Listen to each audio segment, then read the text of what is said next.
Yes, guys, welcome back to the Link Up podcast. Today we're going to be giving you our Copa America predictions. Also, on a side note, thank you so much for 2,000 subscribers. It really means a lot. So if you do go on to enjoy this video as well, don't forget to like and subscribe if you're new around here. Without further ado, let's get into the predictions. First, Group A, we've got Canada, Peru, Argentina, and Chile. We'll go from fourth. Yeah, Fourth, we've gone for Canada. They're still sort of a young side. They've been improving lately. Obviously, they qualified for the last World Cup. They unfortunately didn't get out of their group. Still do have some good players though. You know, like Jonathan David, Alfonso Davies, their main man. They do have emerging stars coming through as well. Yeah, and I think that they can use this as sort of preparation for when they do co-host the World Cup in 2 years' time. This is a good practice. They're in a tough group though, with some pretty big South American sides who have qualified for World Cups in sort of the last 10, 15 years. So we've got them last. However, look, don't be surprised if they do spring up and get out of this group, or at least challenge to get out of the group. In third place, who have we got, Cannon? We have Peru. Peru. This is a bit of an hard one, really. I know they're not doing so well in qualifying, are they, for the World Cup? Peru and Chile are actually huge rivals, so a bit of a giveaway. We've got Chile in second as well, but Peru, they didn't qualify for the last World Cup. They're struggling in World Cup qualifying, and I just see the other two nations in this group being a lot stronger. Sort of Chile have been not as good as they were sort of in the last 10 years, obviously. But they kept winning the other Copa Americas, beating Argentina on penalties twice. Mm-hmm. Yeah, but they hadn't qualified for a World Cup since 2014 when they famously lost to Brazil in a penalty shootout in the round of 16. Yeah. But so we've got Peru in third. They could challenge Chile in second place, but I just feel like Chile have stronger players. They're in a little bit better form. So Peru third, Chile second, which means in first place we of course have Argentina. World Cup winners. Yeah, World Cup winners, Copa America winners. They're looking to go back to back. It's going to be difficult. However, tough this year. Well, I don't know because they look by far and away the strongest side. Really, if you look at the normal contenders, sort of Brazil, Uruguay, sort of Chile and around there, Colombia, they do look head and shoulders above sort of all those nations. Obviously, Messi moving to America. This Copa America's in USA, so he's going to feel right at home. So yeah, watch out for him. Don't be surprised if he rips it up. He'll rip it up at no matter what age. I feel that this man's just on a different level to everyone else. Him and Ronaldo. And now that he's sort of got the burden of winning international titles now, so that was always something that sort of carried him, and sort of followed him. He's kind of almost pressure free. Yeah, he can go into he has the license to go and do what he wants now. He's won 2 trophies for his nation. He can go and if he wins it again, he's going to become even more of a legend than he is now. He is, yeah. So on to Group B, we've got Venezuela, Mexico, Jamaica, and Ecuador. This is a bit of an open group. It is a hard group to guess. There's not a real big hitter. What sort of some of the teams I was mentioning earlier. Your Brazil's, Argentina's, Uruguay, Colombia's. It was really, really open. Because it's not like there's a one standout nation who we've gone for in fourth. Jamaica. The reason why I think we put them there, Leon Bailey isn't going. No, well, I was going to say it's not the main reason. They obviously have really talented sort of players. Michael Antonio, Demarai Gray, sort of English sort of born players. I think, or maybe or a lot of them sort of got English. Played in England, come through the academies in England. Yeah. So, but yeah, Leon Bailey not. Big miss. And he wanted a break from it, didn't he? He said he wanted a break from it. I think he got called up, but he obviously said to not.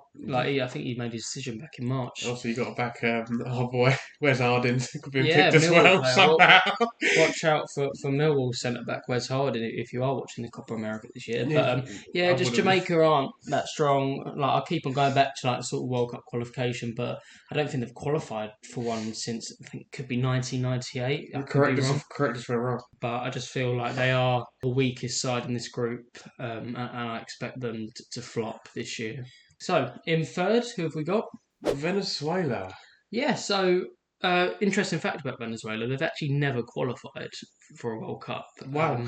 They're the only South American team to never qualify. But I think they've been improved this year in World Cup qualifying, but I just feel the other two teams are slightly better.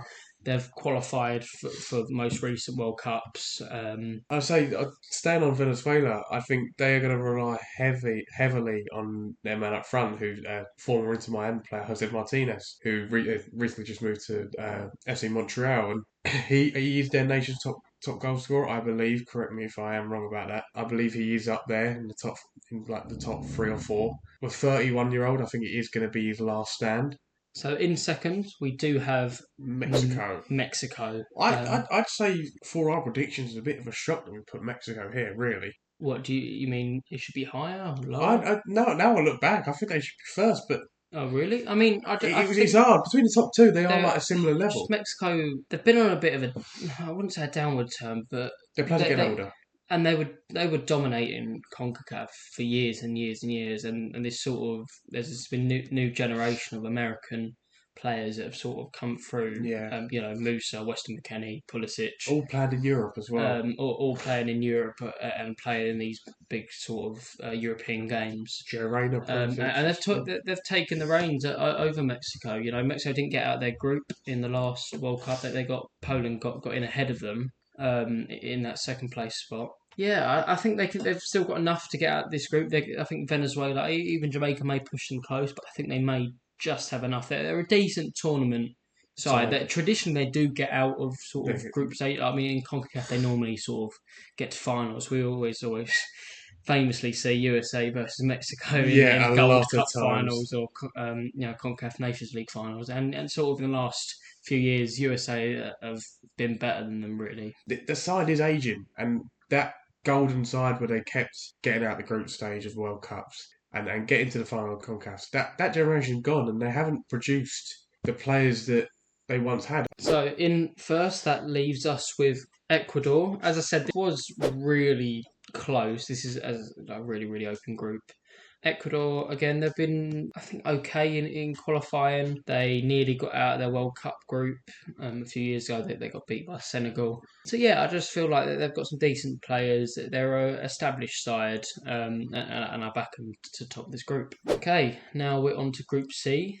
This one, in my opinion, looks a tiny bit one-sided. A little bit. But, we've got USA, Bolivia, Panama, and Uruguay. Who have we got last, Callum? I've gone with Panama. Yeah, they're a bit of an older side as far as I'm concerned. Yeah. Sort of in the World Cup they did qualify. I think they might have been the oldest country there. I think they had a 38 or 36-year-old like Felipe Beloy. The one that scored against us. And like Oliver Torres at the time with the dreadlocks. I think that he was like 31, 32. He famously scored a goal. I think it was against Mexico that qualified for their first ever World Cup, but they're going to struggle. I think they've got two strong. I say strong. So they've got two South American sides in their group, and probably the best side in CONCACAF. I think they're going to struggle. They can, I guess, use it for a bit of practice when they do properly go into World Cup qualifying in CONCACAF. Because as I mentioned, USA, Mexico, Canada, they're not going to be qualified or in qualification. So yeah, Panama last. In third, Bolivia. We have got Bolivia. They've not qualified for a World Cup in quite a bit of time. Yeah. They've sort of, for a while, been looked at as one of the worst sides in sort of South America. When you think of South American teams, you don't really think of Bolivia being up there at all. Yeah, of Bolivia. But they've been steady. I think in World Cup qualifying, I think they can push these top two. But I see these top two as having stronger sides. They do. Who have you got in second, Callum? The hosts, the USA. These obviously in the World Cup, they got out of their group. They come in second. They drew against England. I don't know if you remember the goal that Haji Wright. That was he it. Scored like this really weird goal which sort of flicked off his heel. I think they're going to be looking fairly strong. They're going to be looking to make a real run in this tournament. They've obviously won a fair few sort of Gold Cups and CONCACAF Nations Leagues, as I mentioned earlier. That they are the strongest sides in CONCACAF, and they're going to back themselves, even up against sort of Uruguay and the better South American sides as well, like your Argentinas and Brazils, and maybe they can cause a shock against one of them in their most recent friendlies. It was a bit of a mixed bag, really. I think they lost 5-1 to Colombia. in their first sort of warm-up game, and then drew 1-1 to Brazil. So it's sort of what USA sort of turns up to this tournament. That they are sort of, when their backs are against the wall, they are really, they do pull it out of the bag all the time. They drew to Wales and they really needed a result against England, and they put in a real dogged performance, and maybe should have even won the game.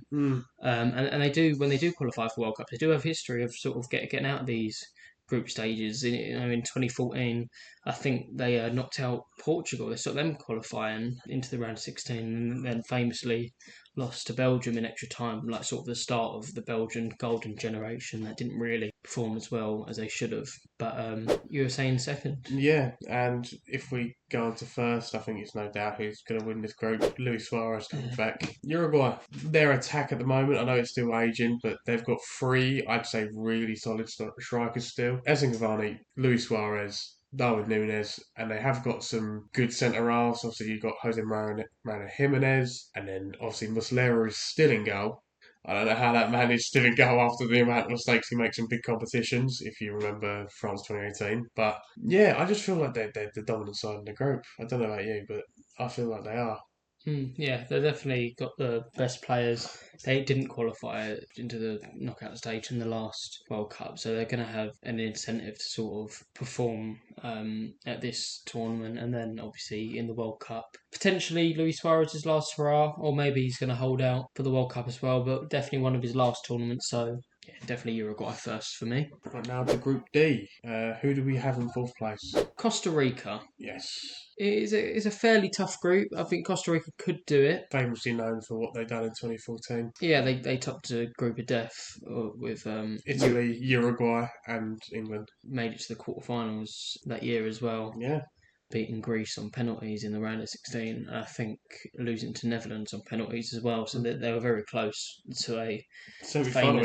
famous semi-final. And look, they've been one of the better sides in CONCACAF sort of the last few years. You sort of look at USA, Mexico 1 and 2, and Costa Rica have always sort of been in and around the conversation. They've got really passionate fans, and they never take sort of qualifying for tournaments like this, like especially the World Cup, for granted.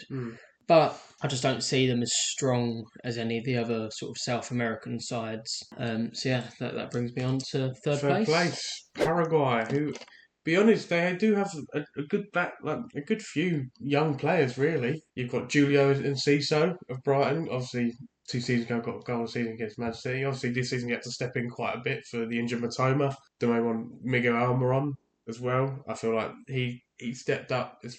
He always has some spells where he does do well in like a 8-9 game span. If he can get back to that form, that would be really good for him. And then they have a striker who used to play for Torino, Antonio Sanabria. Used to play for Betis as well. He's going to be their main man, and that's their front three. And really, it is quite dangerous. Really, when you think how good Enciso is, how good Almiron can be, and for years how many goals that Sanabria got. He got 10 plus in a lot of seasons. But I think we've put him third just due to the sheer quality of the other two in this group. Yeah, they've got a lot of firepower, the other two. I was actually fairly close between these two. Obviously, Brazil, one of the most successful nations of all time, really. You look at their World Cups, and of course their Copa Americas, a very talented side and a side with a lot of history. But Colombia have been really improved. Recently that they didn't actually qualify for the last World Cup, rather shockingly, really. After their heroics in sort of 2014, obviously famously James Rodriguez scored goal of the tournament. I think they're going to have a real chip on their shoulder sort of this year, and they're going to really want to have a good stab this Copa America. A lot of people are sort of looking at them as sort of I don't know, I'd say dark horses, but definitely not one of the favourites who could win it. But someone who definitely could go far and could cause an upset. Yeah, definitely. I think they could, if all goes well for them, that they could win it. But we've got them in second. We've given Brazil sort of the benefit of the doubt, just because of the sheer firepower.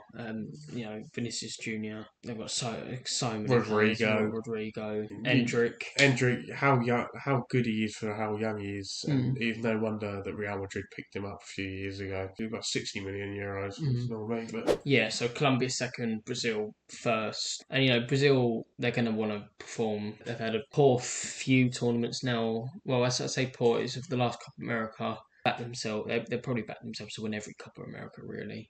But they lost in the final to Argentina, and then obviously in the World Cup they devastatingly lost on penalties to Croatia. So they really should have made the semi-finals really on paper, on paper. But yeah, I've given them the benefit of the doubt, and it'd be interesting to see sort of how far they can go, and if they can win another Copa America. That's the end of the video, guys. Don't forget to like and subscribe, and put a comment down below what your predictions are for the Copa America. Goodbye.